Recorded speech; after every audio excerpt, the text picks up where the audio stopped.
બટા તારા કપડા લેવાઈ જા.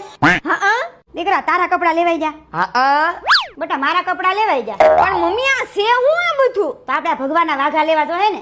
અરે મમ્મી તું ઉપાધિ કરમાં મેં સુમિતાબેન ને વાઘાનો ઓર્ડર આપી દીધો છે. સુમિતાબેન 10 વર્ષથી વાઘા બનાવે તો આપણે સુમિતાબેન ને પૂછી લઈ તમે કયા કયા ભગવાનના વાઘા બનાવો? બધા ભગવાનના વાઘા બનાવું છું. કૃષ્ણ ભગવાનના, શ્રીનાથજીના, રામાપીરના, ઘનશ્યામ મહારાજના બધી મૂર્તિના વાઘા બનાવી આપું છું. હું છે ને ગરડા મંદિરના બનાવેલા છે, ધોલેરા મંદિરના બનાવ્યા, ડાકોર મંદિરના બનાવ્યા, અહીંયા કલાકુંજ મંદિરના બનાવ્યા, બધા મંદિરોના વાઘા બનાવું છું. હવે મારા મિત્રો દેશ વિદેશમાં કોઈ પણ ખૂણે રહેતા હોય ને એને કુરિયર કરવું હોય તો થઈ જાય ખરું? હા, અમારા વાઘા દેશ વિદેશમાં પણ જાય જ છે. કોઈ પણ ભગવાનના કોઈ પણ સાઈઝના ને કોઈ પણ મંદિરના વાઘા તમારે બનાવવા હોય તો સુમિતાબેન રીઝનેબલ ભાવમાં વાઘા બનાવી આપશે. તમારે કોઈ પણ પ્રકારના વાઘા કસ્ટમાઇઝ કરવા છે ને તો પણ થઈ જાય. અને અહીંયા લેટેસ્ટ અને એકદમ ટ્રેન્ડિંગ કલેક્શન છે, એક નંબર, કાંઈ નો ઘટે. એડ્રેસની વાત કરું તો અભિનંદન રેસિડેન્સી સંજીવની હાઇટ્સની સામે સરથાણા જગાત નાકા સુરત.